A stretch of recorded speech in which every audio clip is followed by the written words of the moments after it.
ቪላ ነጥብ ጣለ። ቪላ ነጥብ ጣለ። ጀማው ቪላ ነጥብ ጣለ። ወይኔ ወይኔ ወይኔ! እጅግ አስደሳች ዜና ጀማው፣ አስደሳች ዜና። በቃ መርዶ ላይ የነበርኩ አርሰናል ደጋፊ ሆይ አሁን ንቃ፣ ሳነቃ ንቃ። በቃ እኔ ይህን ጨዋታ ላይ ቪላ በፍጹም ነጥብ ይጥላል ብዬ አልጠበቅኩም። ምክንያቱም በሜዳና በደጋፊው ፊት ነው እየተጮተ ያለው። ማንዬ ለዋንጫ እየተጮትኩ ነው እያለን እኮ ነው። ገብቷል አይደለ? ግን አይደለም ገብቷል። በሜዳና በደጋፊው 1-0 ለብ። ምን አይነት ኳስ ነው? እኔ እኮ ፈርስታፉን በቃ አላይም ኳሱ ይቅርብኝ ብዬ እርቄው ነበር። ፈርስታፉን ሳየው 0-0 ወጥቷሉ የሚል መረጃ ይወሰድክ ይል ተንደርድሮ የመጣው ሰከንዳፍ ይኸው ሰከንዳፍ ላይ ወጥሬ ጀማው ይህን ጨዋታ ማለት ነው ቪላ አሸንፎት ቢሆን ኑሮ ጀርባችን ላይ መጥቶ የተነፈስብን ነበር ማለት በቃ ዋንጫ በፍጹም የሚፎካከር ቲም አይደለም ቪላ። ሁላችንም የምናምነው ነገር ነው። ሊፎካከር አይችልም በዋንጫ ሂደቱ ላይ ግን መጥቶ ጀርባችን ላይ እንዲተነፈስብን በፍጹም ፍላጎት የለኝም። በፍጹም ማለት ነው። እንኳን ደስ አላችሁ ጀማው። በዚህ ሳምንት እንግዲህ ለዋንጫ ተፎካካሪ ከሆኑ 3 ቡድኖች መካከል እንግዲህ 2 ተሸንፈዋል፣ አንዱ ብቻ 1 ነጥብ አግኝቷል። ስለሆነ ምንም አይደል ጀማው፣ ምንም አይደል። ንዴታችሁን ቻልያዝ ወጣት አድርጉትና ማለት ነው ወደ ቀጣይ ጌም ኮንሰንትሬት አድርገን እንመለስ ጀማው። ሐሳባችሁን በሙሉ ሰብሰብ አድርጋችሁ ወደ ቀጣይ ጌም ትኩረታችሁን አድርጉ። ወደ ሻምፒዮንስ ሊግ ከኢንተር ሚላን ጋር ወዳለን ማለት ነው ጀማው። በዚህ ሳምንት ግን ለዋንጫ ከሚፎካከሩ ቡድኖች ውስጥ አርሰናል አትራፊ ሆኖ ወጥቷል፣ 1 ነጥብ አግኝቷል። ሌሎች ተከታዮቹ 2ቱም ተሸንፏሉ ጀማው።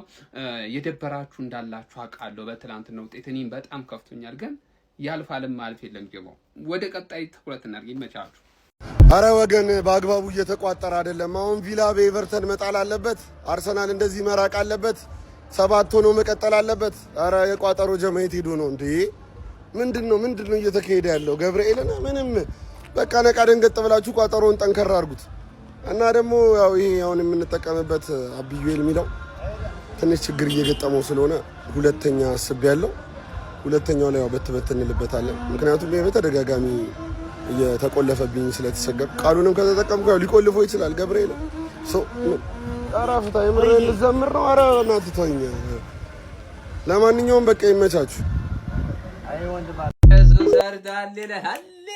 አስቶን ቪላ ዋንጫው ላይ ቢላ አይሆንብንም በመንም ተአምር። በኤቨርተን 1-0 ተሸንፏል። ስለዚህ ቤተሰብ ክለባችን አርሰናል በ7 ነጥብ ርቁ 1ኛ ደረጃ ላይ ቀብረር ፈልሰስ ብሎ ይገኛል። ይኸውልህ እኛ ትናንትና የተበሳጨ ነው ማለት ነው። ሊጉን በጊዜ አገባደን ለምንድን ነው ሌሎች ውድድሮች ላይ ትኩረት አማናደርገው ብለን እንጂ ማን መጥቶ ዋንጫ እንዲበላል ፈልገ ነበረ። ከአርሰናል እጅ አይወጣም ዋንጫው፣ እመነኝ። ግዴላችሁም የዘንድሮ ፕሪሚየር ሊግ ዋንጫው ራሱ መድፈኞቹን ፈልጓል ጋይስ። ዛሬ ደግሞ አስቶን ቪላ ተሸነፈለት። ትላንት ማንቸስተር ሲቲ ተሸንፎለት ሙሉ 3 ነጥቡን አግኝቶ እንግዲህ አርሰናል አድቫንቴጁን መውሰድ ባይችልም ባይጠቀምበትም በኖቲንጋም ፎረስት ላይ ነገር ግን ሌላኛው እንግዲህ ከአርሰናል ጀርባ ሆኖ 3ኛ ደረጃ ላይ እግር በእግር አርሰናሎችን እየተከተለ የሚገኘው የኡናይ ኤምሪው አስቶን ቪላ ዛሬ ደግሞ እንግዲህ ሽንፈት አስተናግዷል። በኤቨርተን 3 ነጥብ ሙሉ 3 ነጥብ ተነጥቋል። ይህን ጨዋታ አሸንፎ ቢሆን ኖሮ ከ43 ነጥብ 46 ነጥብ በማድረስ እንግዲህ ከአርሰናል ጋር በ4 ነጥብ ብቻ ዝቅ ብሎ መከተል ይችል ነበር። ነገር ግን አሁንም ሽንፈት ማስተናገዱን ተከትሎ እዛው ከማንቸስተር ሲቲ ጋር በኩል 43 ነጥብ በግብ ልዩነት ተለያይተው እንግዲህ 2ኛና 3ኛ ደረጃቸውን ይዘው እንደቀጠሉ ነው። ታዲያ የዘንድሮ ፕሪሚየር ሊግ ጋይስ አርሰናልን የፈለገው አይመስልም። ዋንጫው አርሰናል ጋር ካልሄድኩ እያለ ይመስላል። እስቲ በዚህ ጉዳይ ላይ ሀሳባችሁን ኮሜንት ሴክሽን ላይ አስቀምጡልኝ። ሜዳ ስፖርትን ፎሎ ማድረግ እንዳትረሱ። ዘንድሮ ዋንጫውን የሚበላው አርሰናል አይደለም፣ የአርሰናል ደጋፊ ነው። ቋጣሪው የአርሰናል ደጋፊ ይበላዋል ዋንጫውን። ቋጠሮ እንዴት ነው ግን የሚሳካልን? ይቻላል እንዴ? ቪላ በኤቨርተን በሜዳው ምን አይነት ቋጠሮ ነው? ግባ እናውጣው። በ7 ነጥብ ፕሪሚየር ሊጉን እየመራን ነው። ሲቲ እንሸራተት እንጂ ማለት ነው። እየዘለልን አንድ ጨዋታ እናሸንፍ በቃ እየለጠፍ ነው እንሄዳለን። ፕሪሚየር ሊጉን እንዳታስቡ ነው ምላችሁ። እያታለልን እያጓጓን ነው ምንበላው። ለብቻችንማ ብንገሰግስ አይነፋም። እያጓጓን ነው ምንበላው ፕሪሚየር ሊጉን። ግባ እናውጣው። ቋጠሮ ተሳካ። አሁንም አይከፋም፣ ገነርስ አይከፋም። በ7 ነጥብ እየመራን ነው፣ እንበለዋለን። እውነት ተመስገን ነው እንግዲህ ተመስገን ማለት ብቻ ነው። ትናንትና በእኛ ጥረት ሳይሆን እንግዲህ ሲቲም ተሸንፏል፣ ዛሬም ቪላ ተሸነፈ። ለዋንጫ የሚፎካከሩ ሁለቱም ቡድኖች እንግዲህ ራሳቸው እጅ እንግዲህ ከዋንጫው በገዛ እጃቸው የራቁ ነው የሚገኙት። ተመስገን ነው። ለማንኛውም በነገራችን ላይ በጣም አሞኝ ነበር። ከረጅም ዓመት በፊት የተወኝ ማይግሪን ነው የተነሳብኝ። የምሬን ነው የምላችሁ። በአርሰናል የተነሳ ዛሬ አሁን ገና ይውላችሁ አሁን ገና አፍሪካ ዋንጫ ለማየት የተነሳው ካልጌ ራሱና ብቻ ተመስገን ነው። ለማንኛውም ተመስገን ጋዲዚ ኤገነር እድሜ ለአርሰናል አስቶን ቪላ ላይ ይቋጠራሉ። አሁን ቪላ ላይ ይቋጠራል። እኔ ሌላ ቡድን ደጋፊዎች ተስፋ ሲያደርጉበት እኮ ይቼን ቪላ ላይ የሚቋጠሩ አረ መጨረሻ ምን ይሆን? እኔ በዚሁ አካሄዳችን ከሄድን ማለት ወደ አፍሪካ ዛማሊክና አልሂላል መቋጠር ይቀር፣ አረብና ትኔቴ መቋጠር ይቀር። ምን ጉድ ነው? ኤቨርተን አስቶን ቪላን አበጠረው እኮ ወይ መድኃኒዓለም። ይሁን አይከፋም።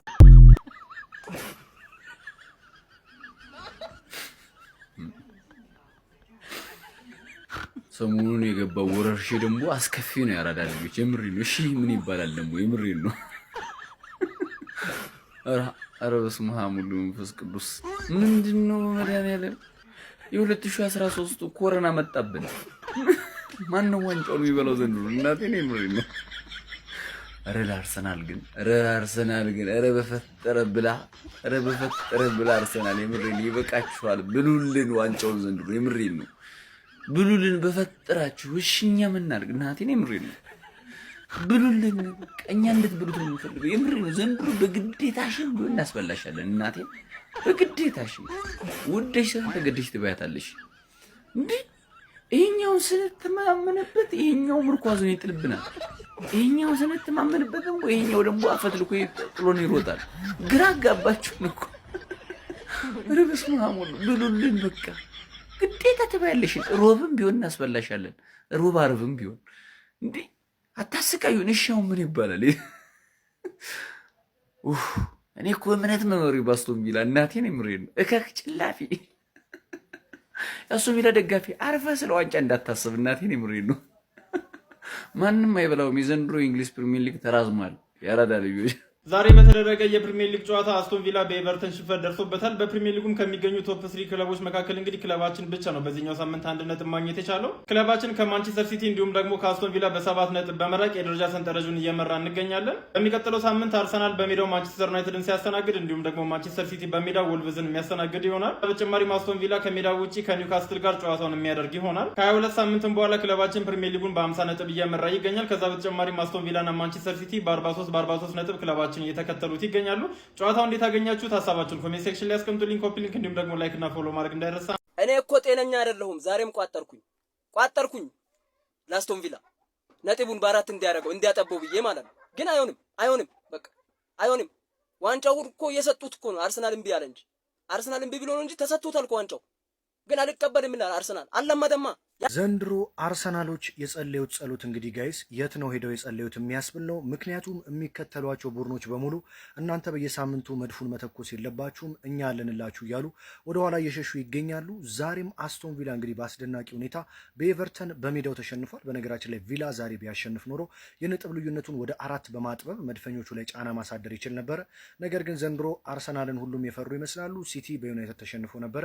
ቪላ ደግሞ ዛሬ በኤቨርተን ተሸንፏል። መድፈኞቹ አቻ በመውጣታቸው ታዲያ 1 ነጥብ በማግኘት ከሁለቱ ዋንጫ ተፎካካሪያቸው የተሻለ ነጥብ በዚህ ሳምንትም መሰብሰብ ችለዋል ማለት ነው። በዚህም እንግዲህ መድፈኞቹ አርሰናሎች ከማንቸስተር ሲቲም ከአስቶን ቪላም በ7 ነጥቦች ርቀው መቀመጥ ችለዋል ማለት ነው። አርሰናል እንግዲህ 50 ነጥብ ላይ ይገኛል። ሲቲና አስቶን ቪላ ደግሞ 43 ነጥብ ነው ያላቸው። ዘንድሮ እንግዲህ አርሰናል አሳልፎ ካልሰጠ በቀር የፕሪሚየር ሊጉ ዋንጫ የነሱ ነው የሚመስለው ማለት ነው። በነገራችን ላይ ብዙዎቻችሁ ጺምህን በምንድን ነው ያሳደግከው እያላችሁ ትጠይቁኛላችሁ።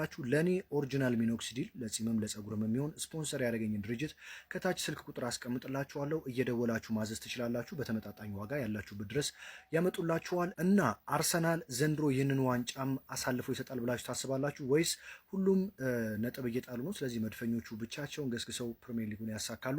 ሀሳብ አስተያየታችሁ ኮሜንት ላይ አስቀምጡልኝ። በየዕለቱ ወሳኝ መረጃዎችን ለማግኘት ፎሎ ማድረግ አትርሱ። ይመቻችሁ። ለማንኛውም አስቶን ቪላ ይኸው ተሸንፈዋል እና አርሰናል ላይ ጥያቄ የምታነሱ እያንዳንዳችሁ ማለት ነው ይኸው በ50 ነጥብ ሊጉን እየመራን ነው። ይሄን ለማለት ያህል ነው። ይመቻችሁ፣ ደህና ደሩ። ወይኔ አስቶን ቪላ ዛሬ ነጥብ ጣለ። ኧረ በስመ አብ መጣል ያልነበረበትን ጌም በእውነት ነው የምላችሁ። እጅግ በጣም ተጭነው ማጥቃታቸው አሪፍ ነበሩ፣ ግን ሰብረው መግባት አልቻሉም። የኤቨርተንን ተከላካይ ክፍል ሰብረው ጠልቀው ጎል ማስቆጠር አልቻሉም። ከቦክስ ውጭ የሚመጡት ኳሶች ማለት ነው እያወጡባቸው ነበር። ኤቨርተኖች ያው በስህተታቸው እንግዲህ ተቆጥሮባቸዋል። ተከላካዩ እንደዛ አሲስት ያደርግለታል ኮንትሮል አደርጋለሁ ምናምን ብሎ እኔ እሱ እሺ ተው እየተከላካዩ መሰሰት ማርቲኔዝ ትልቅ ግብ ጠባቂ ነው። ያን ኳስ እንደዛ ፓንች መውጣት በደንብ የሚችለውን ኳስ ለመያዝ ሲሞክር እዛው ተጫዋቹ ድርግም። ይመቻቸው ግን ኤቨርተኖች ከመሬ ነው የምላችሁ። በስመ አብ ኤቨርተኖችም በጥሩ መከላከልና ማለት ነው ካውንተራቸው እጅግ በጣም ነበር። ማጥቃታቸው ጃክ ግሪሊሽ እጅግ በጣም ዛሬ ምርጥ እንቅስቃሴን እያደረገ ነበር ማለት ነው። ያው እንግዲህ ለአርሰናል ተመቸው። ተቀናቃኞቹ ተከታዮቹ ዝም ብለው ይጥሉለታል። ትላንት ሲቲ፣ ዛሬ ቪላ። አረ ይመቻችሁ። ቋጠሮ እየሰራላችሁ ነው ይመቻችሁ። የስ አረ ኤቨርተን ትችላላችሁ። አረ ኤቨርተን መድፈኞቹ አርሰናል ነጥብ አልጣል። አርሰናል ነጥብ የጣለ ብዬ ማስበው ዛሬ ይሄ ቀፋፊ ክለብ አሸንፎ ቢሆን ነበር። በጣም የምጠየፋቸው ክለብ በነገራችን ላይ ሊጉ ላይ አስቶን ቪላ እና ቶተናም ናቸው። አስቶን ቪላ አሸንፎ ቢሆን የ4 ነጥብ ልዩነት ይኖረዋል። በዛ ላይ ታውቃላችሁ ምን አይነት ክለብ እንደሆነ ለአርሰናል። አርሰናል ነጥብ አልጣለም። አገኘን 2 ነጥባችንን የ7 ነጥብ በቃ ግልጽ የሆነ የ7 ነጥብ ልዩነት አለ እዛው ከሲቲ ጋር በ43። ይሄን ነው የምላችሁ። ተረጋጉ። ምን ለዚህ ነው የአርሰናል ደጋፊ ስሜቱ ያቱ ስለ አቻ ስትወጣ አትበድ። ገብቶሃል? አሁንም አንተ ነህ ትልቅ ክለብ፣ አንተ ነህ መሪ። አረ ኤቨርተን 90 ደቂቃ ወገቤ ታመም ቁጭ ብዬ ወገቤ ታመመኩ። ምን አሰቃየኝ ወገቤ በመቋጠር እንዲህ ስል መድፈኞቹ ነግራቸዋል። እንኳን ደስ አለን። እቺ በጣም ወሳኝ ነጥብ ናት። እንዴት ልነግራችሁ አልችልም። ትችላለህ አንተ። ይሄማ ሌላኛው ኤቨርተን ራያ በሉት። ምን አይነት ኳስ ነው ያዳነው! ምን አይነት። ለማንኛውም ቀጣይ ያቺን ደግሞ ጆሮዋን ይዘን እንደዚህ እንደ ድመት እንፈትላታለን። አለች ያቺ ደግሞ በየሰፈሩ የምታፈሷ ቀጣይ ከኛ ጋር ነው ያላት። ትጠበሳታለች እሷ ደግሞ። እና መድፈኞች ለዚህ ነው ተረጋጉ ብላችሁ ይመቻችሁ። እቺን 2 ነጥብ አግኝተናል።